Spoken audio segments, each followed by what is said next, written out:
पर्खेर बसेछु नि म सुन्नलाई तिम्रो त्यो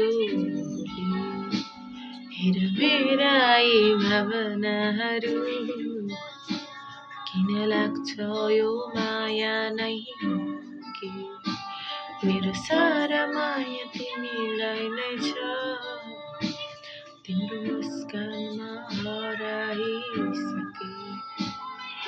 खुसी छु तिम्रो साथ पाएर छोड्नु है यो हात भुलिदिउँला यो सानै साह्रै तिमी नभए तिमी मुस्कुराउँदा मन मेरो अतालिनु पर्ने कसरी व्यक्त गरौँ तिमीलाई माया छ भने